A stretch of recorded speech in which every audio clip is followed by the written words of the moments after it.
Hi everybody and welcome back to the channel. I'm so happy to have you here. Today we're going back to our book review series and we're going to take a look at Andy Roberts' Alaska Gardening Guide.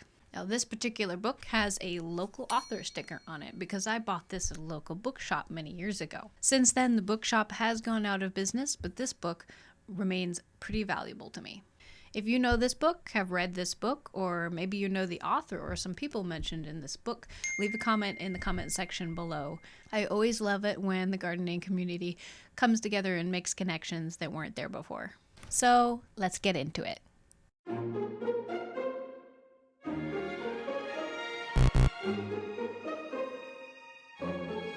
Now, much like the first one, it's a little outdated, but let me talk about the pros first before we go into the cons. My pro number one is Alaska focused, local author, local research sources. And I mean local, we're talking about Fairbanks, Anchorage, Southeast, people that if you've been in the university or the gardening community for a while, you probably know them by name.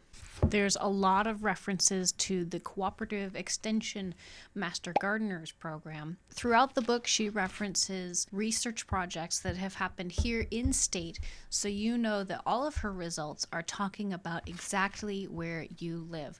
And not in the lower 48, not in Canada, not in zone 4, but not zone 1. She really means Alaska.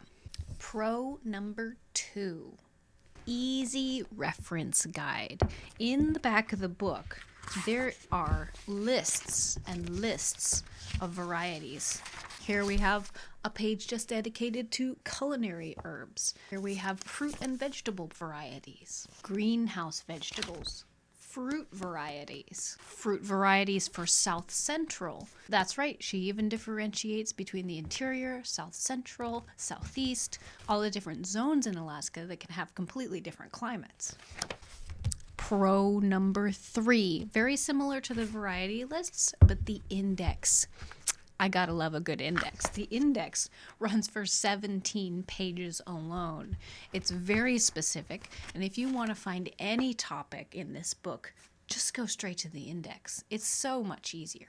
Well, you could read the book cover to cover. It's not necessarily meant for that, and you don't have to. If we want to look up, say, broccoli, we go to the B section. Brassicas, page 30.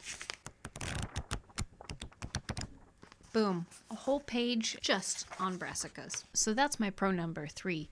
Easy to use, easy to reference. Pro number 4, cooperative extension resources.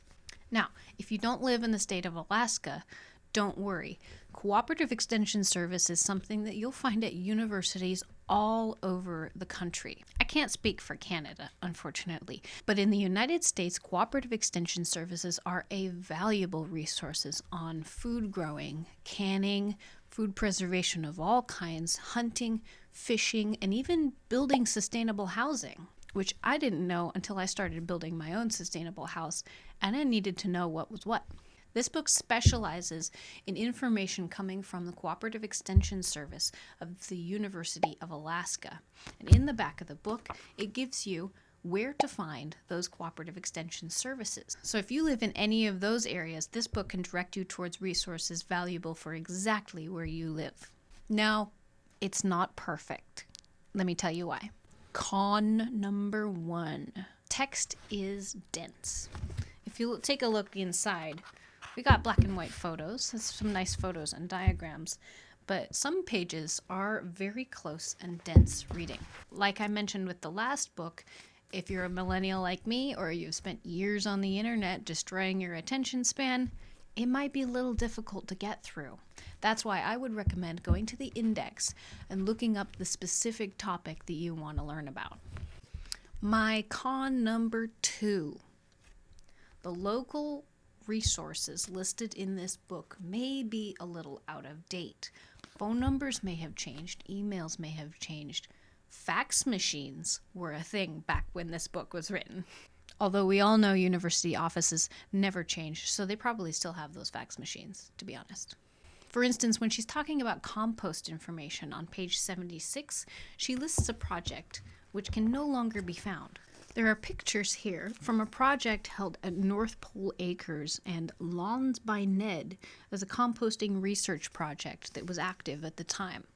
Now, I did some research and I cannot find North Pole Acres or any related composting project anywhere online.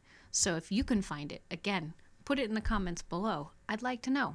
One resource she mentions that is still active is the Fairbanks Soil and Water Conservation District. I'll link their page in the description below if you want to know more. So as you can see, the science that she's talking about may still be very valid, but the resources she recommends and references in the back of the book, some of them may no longer exist or will have changed phone numbers or emails or locations entirely. Just keep that in mind when you're looking for more information. My con number 3 kind of relates to con number 2 in that the research projects that she's talking about in the books aren't cited anywhere. We don't have any papers, studies, journals, or any citations in the back of the book except for the Cooperative Extension Service. Now, as it currently stands, I mostly trust the Cooperative Extension Service to give me good science on the techniques that are used in this book. But we all know that they're not infallible. Just ask me about that one time that Cooperative Extension Service introduced bird vetch to Alaska. It wasn't a good time. All right, time for my con number 4. For this one, I honestly couldn't find a real con number 4 for this book. I do really like this book. This con is more like a nitpick. On the front cover of the book, nicely done, pretty well laid out, but it says Volume 1, and I haven't been able to find any Volume 2. If there's been a Volume 2 in the meantime that I have not been able to find online, please put it in the comments below. Other than that funny little nitpick, would I recommend this book?